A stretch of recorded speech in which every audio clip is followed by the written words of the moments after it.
Good morning बच्चों। आज हम लोग ज्यामिति संबंधी प्रश्नों को हल करना सीखेंगे। हमारा आज का प्रश्न है, यदि किसी त्रिभुज के कोणों में अनुपात 3:4:5 हो तो कोणों को ज्ञात कीजिए। बच्चों, यहाँ प्रश्न में हमें एक त्रिभुज दिया गया है और उस त्रिभुज के तीनों कोणों के अनुपात हमें दिए गए हैं। ऐसी स्थिति में उस त्रिभुज के तीनों कोणों के मान हमें ज्ञात करने हैं।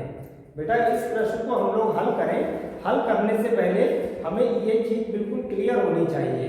यदि कोई भी त्रिभुज हो, चाहे वह आपके द्वारा बनाया गया हो, मेरे द्वारा बनाया गया हो या किसी अन्य के द्वारा बनाया गया हो, हर स्थिति में उस त्रिभुज के तीनों कोणों का योगफल सदैव 180 अंश ही होगा। आइए हम लोग अपना प्रश्न हल करते हैं।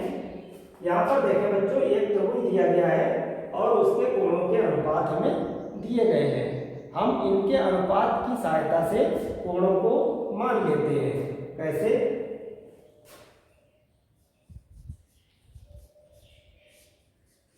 माना त्रिभुज का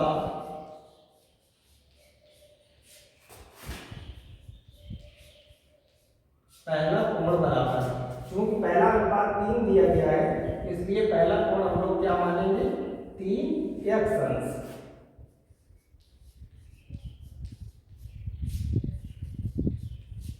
दूसरा कोण बराबर, दूसरा अनुपात हमें 4 दिया गया है इसलिए दूसरा कोण हमारा हो जाएगा 4x अंश।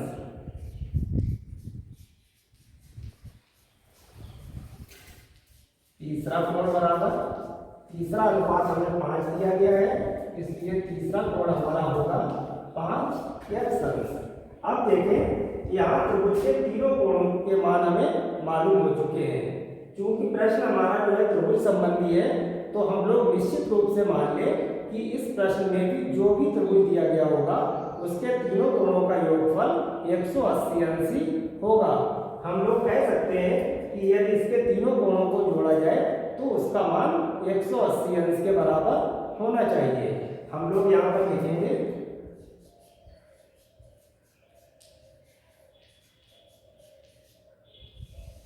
प्रश्नानुसार। देखें, यहाँ त्रिभुज के तीनों कोणों को हम लोग जोड़ रहे हैं। 3x + 4x + 5x बराबर 180। अब देखें बच्चों, यहाँ जो समीकरण हमें प्राप्त हुआ है, इस समीकरण को हल करके हमें x का मान निकालना है। आइए हम लोग इसे हल करते हैं। देखें, सबसे पहले 3x + 4x + 5x, इन तीनों राशियों को हमें जोड़ना है। कैसे जोड़ेंगे? 3 और 4 7, 7 और 5 12। इस तरह से इन तीनों राशियों का योगफल आएगा 12x और बराबर में 180। चूंकि हमें x का मान निकालना है तो x के साथ में जो संख्या लिखी हुई है वह 180 के नीचे आएगी। हम लोग लिख सकते हैं x बराबर 180/12। 12 से 180 को हम लोग काटेंगे। 12 एकम 12, यहाँ देखें 12 एकम 12, मेरे पास बचा 6 और 0 मिलकर हो गया 60। 12 पंचे 60। इस तरह से x का कितना मान निकल कर आया? 15। अब हमने यहाँ पर x का मान निकाल लिया। अब इस x का मान जो हमने कोण माने थे उसमें रखकर त्रिभुज के तीनों कोणों को ज्ञात करेंगे। आइए देखते हैं कैसे। अतः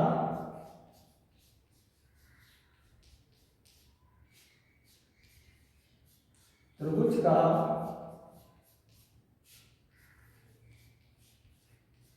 पहला कोण बराबर, देखें यहाँ त्रिभुज का पहला कोण कितना है? 3x। यहाँ पर x की जगह हम लोग लिखेंगे 15।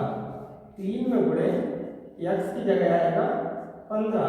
यहाँ देखें 15 का गुणा अगर हम लोग 3 में करेंगे तो 15 × 45। इस तरह से पहला कोण हमारा निकल कर आया 45 अंश।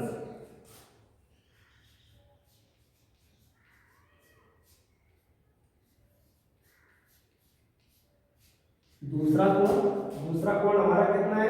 4 एक्शंस। यहाँ पर देखें 4 में गुणे x की जगह हम लोग 15 लिखेंगे। इस तरह से 15 का गुणा जब 4 में करेंगे, 15 चक्कू 60, तो दूसरा कोण हमारा निकल कर आया 60 अंश। देखें तीसरा कोण,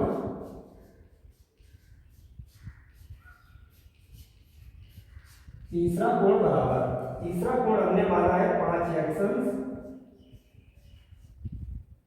यहां पर देखें 5 में गुणे x की जगह हम लोग कितना लिखेंगे 15।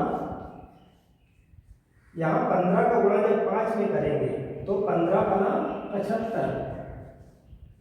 इस तरह से तीसरा कोण हमारा निकल कर आया बच्चों 75 अंश। ये हमारे त्रिभुज के तीनों कोण निकल कर आ चुके हैं। अब हमें ये भी पुष्टि कर लेनी चाहिए कि प्रश्न हमारा ठीक से हल हुआ है या नहीं हुआ है। हमें क्या करना है, क्योंकि हमारा प्रश्न जो है त्रिभुज संबंधी है, इसलिए त्रिभुज के तीनों कोणों का योगफल यदि हम लोग निकालेंगे तो 180 अंश होना चाहिए। हम लोग यहाँ पर इन तीनों को जोड़कर देखते हैं।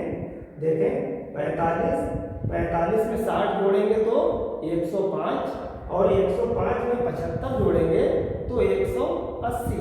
इस तरह से त्रिभुज के तीनों कोणों का योगफल कितना निकल कर आया 180 अंश। हम कह सकते हैं कि प्रश्न हमारा ठीक हल हुआ है।